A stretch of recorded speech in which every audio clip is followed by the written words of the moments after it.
Media ന്യൂസിലേക്ക് സ്വാഗതം. PPNM AUP school തിരൂരിൽ വെളിച്ചം പദ്ധതി ആരംഭിച്ചു. വായനയ്ക്ക് ഗ്രേസ് മാർക്ക് നൽകാൻ സർക്കാരിന്റെ പുതിയ തീരുമാനത്തിന്റെ ഭാഗമായി തിരൂർ PPNM AUP സ്കൂളിൽ വെളിച്ചം പദ്ധതി ആരംഭിച്ചു. മാധ്യമം ദിനപത്ര വിതരണം മുഖേന നടപ്പിലാക്കുന്ന ഈ പദ്ധതി കൊല്ലടത്തിൽ അബ്ദുൽ നാസർ, സ്കൂൾ ലീഡർ ഷസ ഫാത്തിമക്ക് പത്രത്തിന്റെ കോപ്പി കൈമാറി ഉദ്ഘാടനം ചെയ്തു. ചടങ്ങിൽ PTA പ്രസിഡന്റ് അൻവർ സാദ് സോമയിൽ അധ്യക്ഷത വഹിച്ചു. പ്രധാന അധ്യാപകൻ VKP Anilkumar, SMC vice chairman CP Haridas, MPTA president Ramya, Basheer Ahammed, Nasar Vettam, Siraj, PTA executive അംഗം മുഹമ്മദ് റാഫി എന്നിവർ പ്രസംഗിച്ചു. അധ്യാപകരായ സുർജിത്ത്, സുജേഷ്, അമ്പിളി, നഫീസ, ഗീത, പർവീൻ, രജനി, വിജിത, മറിയുമ്മ, നിമ, അഭിനവ് എന്നിവർ ചടങ്ങിൽ സന്നിഹിതരായിരുന്നു. മാധ്യമം പത്രമാണ് നമുക്ക് സ്കൂളിലേക്ക് നമ്മുടെ പൂർവ്വ വിദ്യാർത്ഥിയും നാട്ടുകാരനായിട്ടുള്ള ശ്രീ അബ്ദുൽ നാസർ അവർകൾ ചെയ്യുന്നത്. അദ്ദേഹം ഇവിടെ എത്തിയിട്ടുണ്ട്. ഈ പത്രം സ്പോൺസർ ചെയ്യുന്നത് നമ്മുടെ വായന റീഡിംഗ് കോർണറിലേക്ക് ശ്രീ സിറാജ് അവർകളോട് എത്തിയിട്ടുണ്ട്. അദ്ദേഹത്തെയും സ്വാഗതം ചെയ്യുന്നു. മാധ്യമം തിരൂർ കോർഡിനേറ്റർ നാസർ വെട്ടം, ബഷീർ അഹമ്മദ് സാഹിബ്, ബഹുമാനനായ HM തന്നെ അദ്ദേഹം വീട്ടിൽ നിന്ന് പത്രവുമായി വരുന്നു.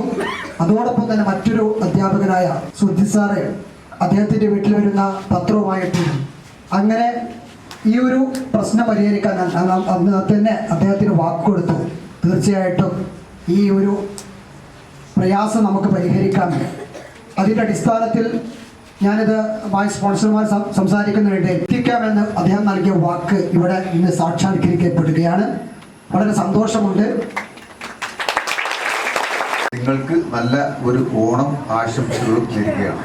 തളർന്നുകൊണ്ട് ഇരിക്കുന്നൊരു കാലത്തിലൂടെയാണ് കടന്നു പോകുന്നത്. നിങ്ങളുടെ വീടുകളിലൊക്കെ നിങ്ങൾ നോക്കിയാൽ നമ്മുടെ അച്ഛനും അമ്മയും ഉമ്മയും ഉപ്പയും ഒക്കെ എത്ര വായിക്കുന്നുണ്ട് എന്ന് നമ്മൾ നിരീക്ഷിച്ചാൽ നമുക്ക് മനസ്സിലാകും വായനാശീലം താഴ്ന്നു വരികയാണ്. കുഞ്ഞുണ്ണി മാഷ് പറഞ്ഞ ഒരു വാചകമുണ്ട്, നിങ്ങൾക്കറിയാമെന്ന് തോന്നുന്നു.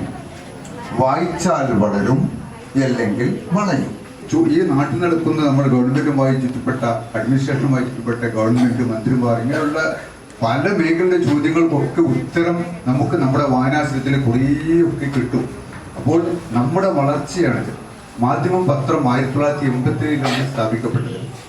ഈ ഒരേ ഒരു പത്രമാണ് കുട്ടികളിൽ വായനാശീലം വർദ്ധിപ്പിക്കുക എന്നുള്ള പരിപാടി ലക്ഷ്യം വെച്ചുകൊണ്ട് എല്ലാ സ്കൂളിലും വെളിച്ചം പദ്ധതി രൂപീകരിച്ചത്. ഇപ്പോൾ മറ്റുള്ള എല്ലാവരും പറഞ്ഞതുപോലെ എന്താണ് വായനയെ കൊണ്ട് ഉദ്ദേശിക്കുന്നത് എന്ന് വെച്ചാൽ, നിങ്ങൾ ഇവിടെ വരുന്ന ഓരോ പത്രങ്ങളും അത് വേണ്ട വിധം ഉപയോഗിക്കാൻ വേണ്ടിയാണ് ഇങ്ങനെയുള്ളൊരു ചടങ്ങ് മുഖ്യമായും ഉള്ളിലൂടെ ഉദ്ദേശിക്കുന്നത്. അപ്പോൾ ഇവിടെ വരുന്ന എല്ലാ പത്രങ്ങളും നിങ്ങൾ അത് അരിച്ചു പെറുക്കിക്കൊണ്ട് നിങ്ങളുടെ എക്സാമിനും വേണ്ട വിധം എല്ലാ കാര്യങ്ങളും അത് ഉപയോഗപ്പെടുത്തിക്കൊണ്ട് എന്നാണ് ആദ്യമായി നിങ്ങളോട് എനിക്ക് പറയാനുള്ളത്. സ്ഥാപനത്തിനും അതേപോലെ തന്നെ ഇവിടെ സ്പോൺസർ ചെയ്ത നാസർ സാഹിബിനും മാധ്യമത്തിന്റെ പേരിൽ എല്ലാ നന്ദിയും രേഖപ്പെടുത്തിക്കൊണ്ട് മീഡിയ ന്യൂസ് തിരൂർ.